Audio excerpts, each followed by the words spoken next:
नमस्कार दोस्तों, स्वागत है आपका हमारे YouTube चैनल जरधारी क्लासेस में। दोस्तों, आज हम चर्चा करने वाले हैं जून माह के उत्तराखंड के सभी महत्वपूर्ण करंट अफेयर्स के क्वेश्चनों के बारे में, जो भी महत्वपूर्ण घटनाएं घटी हैं जून माह में उत्तराखंड संबंधी। साथ ही साथ दोस्तों, बहुत सारे अभ्यर्थियों की मांग थी कि पिछले 6 मंथ यानी जनवरी 2022 से लेकर जून 2022 तक की Uttarakhand current affairs e book लाई जाए। तो आपके लिए करंट अफेयर्स ई बुक दोस्तों उपलब्ध हो चुकी है जनवरी 2022 से लेकर जून 2022 तक। इस ई बुक में आपको पिछले 6 मंथ का संपूर्ण करंट अफेयर्स मिलेगा उत्तराखंड का, और साथ ही साथ वन लाइनर और एमसीक्यू भी इसमें दिए गए हैं, इंपॉर्टेंट करंट अफेयर्स एमसीक्यू। तो काफ़ी हेल्पफुल दोस्तों होने वाली है ये ई बुक आपके आगामी एग्जाम के लिए, चाहे आपका पुलिस एसआई का एग्जाम हो, पुलिस कांस्टेबल का, फॉरेस्ट गार्ड का या पटवारी लेखपाल का एग्जाम, या जो भी आगामी एग्जाम होने वाले हैं दोस्तों। तो बहुत ही महत्वपूर्ण और हेल्पफुल होने वाली है ये करंट अफेयर्स ई बुक आपके लिए। तो लिंक आपको मिल जाएगा वीडियो के डिस्क्रिप्शन में, या आप गूगल पे सर्च कीजिए jardhariclasses.in, वहाँ पे आपको ये ई बुक मिल जाएगी, और वहाँ से आप इस 6 मंथ की ई बुक को डाउनलोड कर सकते हैं जनवरी 2022 से लेकर जून 2022 तक की। तो शुरू करते हैं दोस्तों आज की वीडियो। और आज का जो हमारे उत्तराखंड मंथली करंट अफेयर्स जून 2022 का जो ये वीडियो है, इसका पहला क्वेश्चन है, देश का पहला लिक्विड मिरर टेलीस्कोप देवस्थल पहाड़ी पर स्थापित किया गया है। यह पहाड़ी किस जनपद में स्थित है? इंपॉर्टेंट क्वेश्चन है दोस्तों। अब जो ये देवस्थल पहाड़ी है, ये आपकी स्थित है नैनीताल जनपद में। बी ऑप्शन हो जाएगा इसका सही आंसर। नैनीताल जनपद में स्थित है आपकी देवस्थल पहाड़ी, और नैनीताल जनपद की इस देवस्थल पहाड़ी पर दोस्तों देश का पहला लिक्विड मिरर टेलीस्कोप स्थापित किया गया है। अब ये जो आपका लिक्विड मिरर टेलीस्कोप है, इसका क्या उद्देश्य है, क्यों लगाया गया है यहाँ पे? एक तो ये अंतरिक्ष संबंधी कुछ महत्वपूर्ण जानकारियाँ देगा, अंतरिक्ष मलबे और जो क्षुद्र ग्रह हैं अंतरिक्ष में, उनके बारे में क्या क्या परिवर्तन अंतरिक्ष में हो रहे हैं, वो सभी महत्वपूर्ण जानकारियाँ देगा ये लिक्विड मिरर टेलीस्कोप, जो कि उत्तराखंड के नैनीताल जनपद के देवस्थल पहाड़ी पर लगाया गया है। एरिज भी आपका कहाँ है, तो वो भी आपका नैनीताल जनपद में है। तो इस क्वेश्चन का हो जाएगा बी ऑप्शन सही आंसर। क्वेश्चन नंबर 2 है, रिलायंस जियो निम्न में से किस धाम में मोबाइल कनेक्टिविटी उपलब्ध कराने वाला पहला ऑपरेटर बना है? रिलायंस जियो दोस्तों केदारनाथ धाम में मोबाइल कनेक्टिविटी उपलब्ध कराने वाला पहला ऑपरेटर बन चुका है, यानी ए ऑप्शन हो जाएगा इसका सही आंसर। केदारनाथ धाम में रिलायंस जियो जिसने मोबाइल कनेक्टिविटी को उपलब्ध कराया है, और ऐसा करने वाला ये पहला ऑपरेटर बन चुका है रिलायंस जियो। क्वेश्चन नंबर 3 की ओर बढ़ते हैं। ये बहुत ही महत्वपूर्ण इंपॉर्टेंट प्रश्न है दोस्तों। हाल ही में जारी हुआ चौथा राज्य खाद्य सुरक्षा सूचकांक 2022 में उत्तराखंड कौन से स्थान पर रहा है? तो इस खाद्य सुरक्षा सूचकांक में उत्तराखंड 7वें स्थान पर रहा है दोस्तों। लेकिन इस क्वेश्चन के बारे में डिटेल जान लेते हैं, क्योंकि ये बहुत ही महत्वपूर्ण प्रश्न है और यहाँ से कई प्रकार के प्रश्न बन सकते हैं। सबसे पहला प्रश्न यह बन सकता है कि चौथा राज्य खाद्य सुरक्षा सूचकांक 2022 किसके द्वारा जारी किया गया? तो केंद्रीय स्वास्थ्य मंत्री हैं वर्तमान में मनसुख मांडविया, उनके द्वारा दोस्तों चौथा राज्य खाद्य सुरक्षा सूचकांक 2022 ये जारी किया गया है। अभी जो सुरक्षा सूचकांक है, ये किस आधार पर जारी किया जाता है? तो एक तो इसमें देखा जाता है मानव संसाधन एवं संस्थागत डेटा, अनुपालन देखा जाता है वहाँ का, खाद्य परीक्षण देखा जाता है, उसके बुनियादी ढांचे देखे जाते हैं, और प्रशिक्षण तथा क्षमता निर्माण किस प्रकार का है, और उपभोक्ता सशक्तिकरण किस प्रकार का है वहाँ पे, ये सारा वहाँ पे देखा जाता है दोस्तों। और साथ ही साथ प्रत्येक राज्य में भोजन कितना सुरक्षित है, इस आधार पर यहाँ पे ये सूचकांक जारी किया जाता है। अब इस सूचकांक में अगर राज्यों की लिस्ट की बात की जाए कि टॉप किस राज्य ने किया है, तो बड़े राज्यों की श्रेणी में सर्वश्रेष्ठ प्रदर्शन करने वाले जो राज्य हैं, तो नंबर 1 पे रहा है तमिलनाडु। उसके बाद नंबर 2 पे रहा है दोस्तों इस खाद्य सुरक्षा सूचकांक में, वो रहा है गुजरात। ये बड़े राज्यों की श्रेणी है, ठीक है। और नंबर 3 पर रहा है महाराष्ट्र। और उत्तराखंड को भी बड़े राज्यों की श्रेणी में रखा गया है, और उत्तराखंड बड़े राज्यों की श्रेणी में कौन से स्थान पर रहा है? तो उत्तराखंड रहा है 7वें स्थान पर। अगर बात करें छोटे राज्यों की, तो छोटे राज्यों की श्रेणी में जो प्रथम स्थान पर रहा है वो रहा है गोवा, और उसके बाद दूसरे स्थान पर रहा है मणिपुर, और उसके बाद तीसरे स्थान पर रहा है सिक्किम। अगर हम केंद्र शासित प्रदेश की बात करें तो प्रथम स्थान पर रहा है जम्मू एवं कश्मीर जो कि केंद्र शासित प्रदेश है, दूसरे पर दिल्ली और तीसरे पर चंडीगढ़। तो काफ़ी महत्वपूर्ण प्रश्न है दोस्तों, और इस प्रश्न से जितने भी प्रश्न अन्य बन सकते थे, खाद्य सुरक्षा सूचकांक से जितने भी अन्य प्रश्न बन सकते थे, वो मैंने आपको डिटेल्स में यहाँ पे बता दिए हैं। तो जो ये जारी हुआ चौथा राज्य खाद्य सुरक्षा सूचकांक 2022, इसमें बड़े राज्यों की श्रेणी में उत्तराखंड को कौन सा स्थान प्राप्त हुआ? तो 7वां स्थान उत्तराखंड को प्राप्त हुआ है। क्वेश्चन नंबर 4 की ओर बढ़ते हैं। राष्ट्रीय आपदा प्रबंधन प्राधिकरण ने राज्य के किस जिले में राज्य आपदा प्रबंधन संस्थान खोले जाने की सिफारिश की है? तो राज्य आपदा प्रबंधन संस्थान खोले जाने की सिफारिश की गई है चमोली जनपद में। ये आप सभी जानते हैं दोस्तों, चमोली जनपद ये आपदा की दृष्टि से काफ़ी सेंसिटिव है, और आप सभी जानते हैं कि चमोली में बहुत सारी आपदाएं आती हैं, क्योंकि देखो वहाँ पे नदियाँ हैं, ग्लेशियर्स हैं, और भूस्खलन होते हैं, ग्लेशियर टूटते हैं। पिछले साल की बात है, 7 फरवरी 2021 वहाँ पे ग्लेशियर टूटा था, ग्लेशियर खिसका था वहाँ पे। और आप सभी जानते हैं 7 फरवरी 2021 को जो रैणी गांव था वहाँ पे ऋषि गंगा पर क्या आई थी? बाढ़ आई थी, और वहाँ पे बहुत सारे लोग मारे गए थे। तो इसको ध्यान रखते हुए दोस्तों यहाँ पे इस जो यहाँ पे 7 फरवरी 2021 को ये बाढ़ आई थी, तो इसके मुताबिक यहाँ पे ये हुआ था कि वहाँ पे ग्लेशियर टूटने की वजह से ये बाढ़ आई थी, जिसमें लगभग 124 लोग दोस्तों लापता हो गए थे। तो इसको ध्यान में रखते हुए यहाँ पे ये सुझाव दिया गया है राष्ट्रीय आपदा प्रबंधन प्राधिकरण द्वारा कि चमोली जनपद में आपदा पीड़ितों और मनोवैज्ञानिक सामाजिक प्रभाव को कम करने के लिए एक काउंसिल सेंटर का गठन किया जाएगा, यानी राज्य आपदा प्रबंधन संस्थान यहाँ पे खोले जाने की सिफारिश की गई है चमोली जनपद में, ताकि यहाँ पे मतलब कोई भी आपदा आती है तो वहाँ पे तुरंत एक तो मदद पहुँचा जा सके, और आपदा आने पर सावधानियां वहाँ पे बरती जाए। तो इसलिए यहाँ पे चमोली जनपद में ये संस्थान खोले जाने की सिफारिश की जा रही है। बढ़ते हैं आगे क्वेश्चन नंबर 5 की ओर। हाल ही में मैजिक बुक ऑफ रिकॉर्ड में किसका नाम दर्ज हुआ है? तो मैजिक बुक ऑफ रिकॉर्ड में नाम दर्ज हुआ है नरेंद्र मेहरा जी का। ए ऑप्शन हो जाएगा यहाँ पे सही आंसर। नैनीताल जनपद के हैं नरेंद्र मेहरा, एक किसान हैं, और इन्होंने हाल ही में एक पौधे से 25 किलो हल्दी उत्पादित करने का रिकॉर्ड बनाया है। 25 केजी हल्दी उगाने का रिकॉर्ड एक पौधे से इन्होंने बनाया है, और इसलिए नरेंद्र मेहरा का नाम मैजिक बुक ऑफ रिकॉर्ड में दर्ज हो चुका है। नेशनल रिकॉर्ड 2022 इनको प्रदान किया गया है, और राष्ट्रीय स्तर पर अभी तक यह रिकॉर्ड दोस्तों किसी के नाम नहीं है। तो नरेंद्र मेहरा जिनका संबंध है नैनीताल जनपद से, नैनीताल जनपद के एक किसान है, और इन्होंने ये यहाँ पे रिकॉर्ड दर्ज किया है एक पौधे में 25 किलो हल्दी उगाकर। ए ऑप्शन हो जाएगा इस क्वेश्चन का सही आंसर। बढ़ते हैं क्वेश्चन नंबर 6 की ओर। फूड ग्रेन एटीएम योजना शुरू करने वाला तीसरा राज्य कौन सा होगा? देखो फूड ग्रेन एटीएम, इसके माध्यम से क्या होता है कि इसके माध्यम से ये एक एटीएम सिस्टम होता है। जैसे आप एटीएम से पैसे निकालते हैं, तो वैसे ही अब क्या होगा, एटीएम से क्या निकाला जाएगा? राशन निकाला जाएगा, फूड निकाला जाएगा।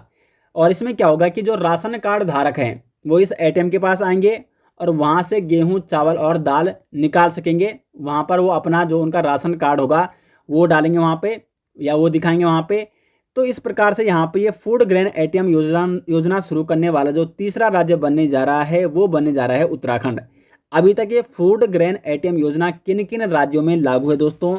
तो सबसे पहले उड़ीसा में लागू की गई थी, उसके बाद हरियाणा में, और अब उत्तराखंड तीसरा राज्य बनने जा रहा है जो कि फूड ग्रेन एटीएम योजना शुरू करने वाला तीसरा राज्य होगा। तो सी ऑप्शन हो जाएगा यहाँ पे क्वेश्चन नंबर 6 का सही आंसर। क्वेश्चन नंबर 7 है, हाल ही में उड़ीसा के भुवनेश्वर में आयोजित राष्ट्रीय जनजातीय नृत्य महोत्सव में उत्तराखंड को कौन सा पुरस्कार मिला है? तो जो यहाँ पे ये देखो, पहला प्रश्न यहाँ से इस प्रकार से बन सकता है कि राष्ट्रीय जनजातीय नृत्य महोत्सव कहाँ आयोजित किया गया 2022 में? तो उड़ीसा के भुवनेश्वर में, और इसमें उत्तराखंड को दोस्तों पहला पुरस्कार प्राप्त हुआ है। ए ऑप्शन इसका हो जाएगा सही आंसर। और उत्तराखंड की तरफ से जौनसारी सांस्कृतिक दल ने यहाँ पे प्रतिभाग किया था, और इन्होंने प्रथम स्थान हासिल करके पहला पुरस्कार हासिल किया है, पहला पुरस्कार जीता है। तो ए ऑप्शन हो जाएगा क्वेश्चन नंबर 7 का सही आंसर। क्वेश्चन नंबर 8, हाल ही में निम्न में से उत्तराखंड के किस पर्वतारोही ने माउंट मकालू का सफल आरोहण किया है? तो माउंट मकालू का जो सफल आरोहण किया है वो किया है उत्तरकाशी जनपद की सविता कंसवाल ने। बी ऑप्शन हो जाएगा इस क्वेश्चन का सही आंसर। और इससे पूर्व 15 दिन पहले, यानी जब उन्होंने माउंट मकालू पर सफर आरोहण किया, तो इससे पहले 15 दिन पहले ये माउंट एवरेस्ट भी फतह कर चुकी है दोस्तों सविता कंसवाल। तो ये मोस्ट इंपॉर्टेंट प्रश्न बन सकता है आगामी एग्जाम के व्यू पॉइंट से। एक, सबसे पहले इन्होंने माउंट एवरेस्ट फतह किया और उसके जस्ट 15 दिन बाद इन्होंने माउंट मकालू का सफल आरोहण ये कर चुकी हैं सविता कंसवाल, और ये हैं उत्तरकाशी जनपद की लोथारू गांव से।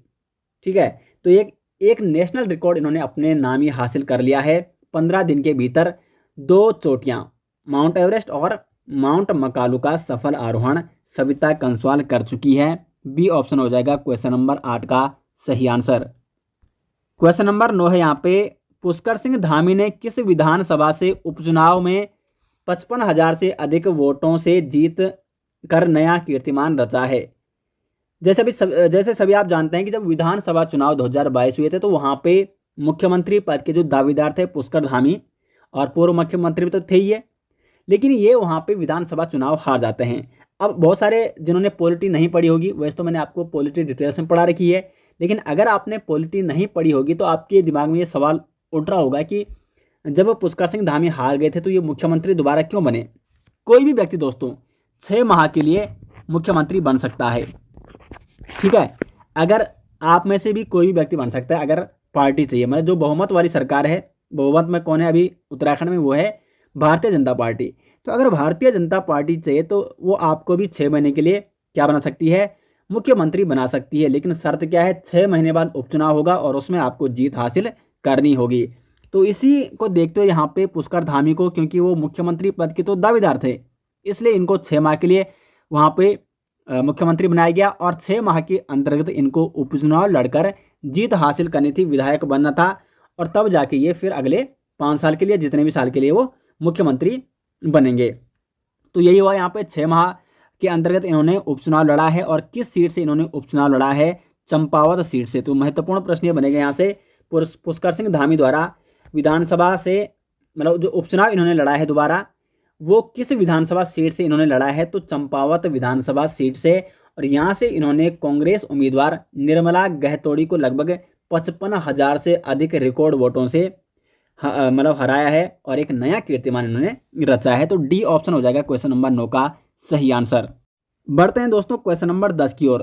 देखो दोस्तों, ये सभी महत्वपूर्ण करंट अफेयर्स क्वेश्चन आप यहाँ पे देख रहे होंगे, और ये सारे आपको डिटेल्स में मिल जाएंगे हमारे जो जनवरी से लेकर जून 2022 तक की करंट अफेयर्स ई बुक है उत्तराखंड की, लिंक आपको वीडियो के डिस्क्रिप्शन में मिल जाएगा।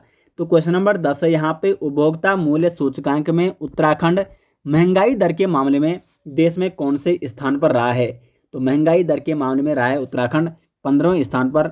सी ऑप्शन हो जाएगा इसका सही आंसर।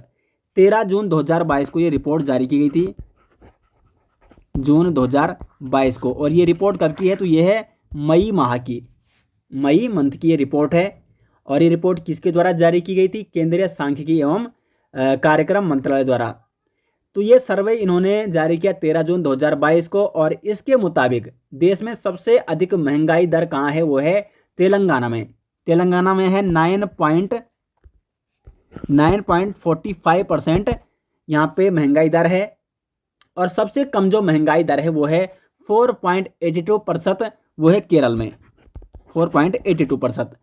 अगर हम उत्तराखंड की बात करें तो उत्तराखंड देश में 15वें स्थान पर रहा है मई माह की। यहाँ पे ये मई माह का ये सर्वे किया गया है, जबकि मार्च में उत्तराखंड का स्थान 14वां था और अप्रैल में हो गया था 17वां, लेकिन फिर मई में क्या हो गया? यहाँ पे 15वां हो गया है। सी ऑप्शन हो जाएगा इसका सही आंसर। क्वेश्चन नंबर 11 है, उत्तराखंड राज्य सरकार द्वारा यूनिफॉर्म सिविल कोड पर गठित ड्राफ्टिंग कमेटी की अध्यक्षता कौन करेगा? तो जो यहाँ पे यूनिफॉर्म सिविल कोड पर गठित ड्राफ्टिंग कमेटी बनेगी, उसकी अध्यक्षता किसके द्वारा की जाएगी? रंजना प्रकाश देसाई जी के द्वारा। बी ऑप्शन हो जाएगा यहाँ पे सही आंसर।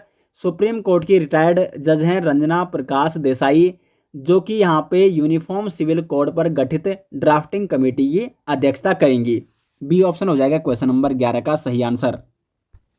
क्वेश्चन नंबर 12 है दोस्तों, उत्तराखंड सरकार ने राज्य के कर्मचारियों का महंगाई भत्ता यानी डीए कितना प्रतिशत बढ़ा दिया है? तो राज्य सरकार ने कर्मचारियों का जो महंगाई भत्ता यानी डीए बढ़ाया है वो बढ़ाया है यहाँ पे 3%। सी ऑप्शन हो जाएगा क्वेश्चन नंबर 12 का सही आंसर। क्वेश्चन नंबर 13 है कहानी संग्रह उजास कहाँ है। इंपॉर्टेंट प्रश्न है दोस्तों। उजास कहाँ है, ये एक कहानी संग्रह है और ये किसकी रचना है। तो कहानी संग्रह उजास कहाँ है, ये रचना है मंजुला राणा जी की। सी ऑप्शन है यहाँ पे सही आंसर। मंजुला राणा जो कि हेमंती नंदन बहुगुणा गढ़वाल विश्वविद्यालय की वरिष्ठ प्रोफेसर हैं और इनका ये कहानी संग्रह है उजास कहाँ है। और ये आजकल चर्चा में क्यों है, क्यों आपको ये करंट अफेयर्स क्वेश्चन में दिख रहा है, ये इसलिए दिख रहा है क्योंकि ये आजकल चर्चा में है और इस पर बहुत जल्द ही एक क्या बनाई जाएगी, फिल्म बनाई जाएगी। तो इसलिए उजास कहाँ है ये कहानी संग्रह चर्चा में है और ये किसकी रचना है, तो ये है मंजुला राणा जी की। क्वेश्चन नंबर 14 है रक्षा मंत्री राजनाथ सिंह ने राज्य में किस जगह joint civil military training program का शुभारंभ किया है। रक्षा मंत्री हैं राजनाथ सिंह और इन्होंने देहरादून के मसूरी में joint civil military training program का शुभारंभ किया है, यानी क्वेश्चन नंबर 14 का हो जाएगा दोस्तों ए ऑप्शन सही आंसर। क्वेश्चन नंबर 15 है किस व्यक्ति को उत्तराखंड हाई कोर्ट का 12वां चीफ जस्टिस नियुक्त किया गया है। ये मोस्ट इंपॉर्टेंट प्रश्न है दोस्तों। आगामी जितने भी एग्जाम होने वाले हैं उनमें से किसी ना किसी एग्जाम में ये क्वेश्चन जरूर बनेगा। तो उत्तराखंड हाई कोर्ट का जो 12वां चीफ जस्टिस नियुक्त किया गया है वो किया गया है विपिन सांघी जी को। डी ऑप्शन हो जाएगा सही आंसर। और ये कितने मुख्य न्यायाधीश हैं उत्तराखंड हाई कोर्ट के, तो ये हैं 12वें मुख्य न्यायाधीश। इससे पूर्व जो मुख्य न्यायाधीश थे वो थे राघवेंद्र सिंह चौहान और उसके बाद अब जो मुख्य न्यायाधीश बन चुके हैं वो बन चुके हैं विपिन सांघी। उत्तराखंड में वर्तमान में कौन क्या है इसके बारे में जल्द ही वीडियो आएगी 1-2 दिन में। और वैसे ही उत्तराखंड में वर्तमान में कौन क्या है और पूरा जो मंत्रिमंडल है वर्तमान में उत्तराखंड का, उत्तराखंड सरकार का, वो नोट्स आपको मिल जाएंगे जो ये जनवरी से लेकर जून तक की करंट अफेयर्स ई बुक है, तो उसको आप जरूर डाउनलोड करें। लिंक आपको मिल जाएगा वीडियो के डिस्क्रिप्शन में। तो डी ऑप्शन हो जाएगा दोस्तों यहाँ पे सही आंसर। उत्तराखंड हाईकोर्ट के जो वर्तमान मुख्य न्यायाधीश नियुक्त किए गए हैं विपिन सांघी। क्वेश्चन नंबर 16 है निम्न में से किस राज्य सरकार ने समान नागरिक संहिता को लागू करने के लिए पैनल का गठन किया है। तो पैनल का गठन किया गया है उत्तराखंड राज्य सरकार द्वारा समान नागरिक संहिता को लागू करने के लिए और इस पैनल की जो अध्यक्षता करेंगी सुप्रीम कोर्ट की सेवानिवृत्त न्यायाधीश रंजना देसाई। तो डी ऑप्शन हो जाएगा इसका सही आंसर। क्वेश्चन नंबर 17 है भारत की पहली तरल दर्पण दूरबीन उत्तराखंड के किस जिले में लगाई गई है। तो भारत की जो पहली तरल दर्पण दूरबीन लगाई गई है वो लगाई गई है नैनीताल जनपद में। डी ऑप्शन हो जाएगा सही आंसर। और ये जो तरल दर्पण दूरबीन है इसका कार्य है आकाश का सर्वेक्षण करना, अंतरिक्ष का सर्वेक्षण करना। तो ये कहाँ लगाई गई है दोस्तों, नैनीताल जनपद में लगाई गई है।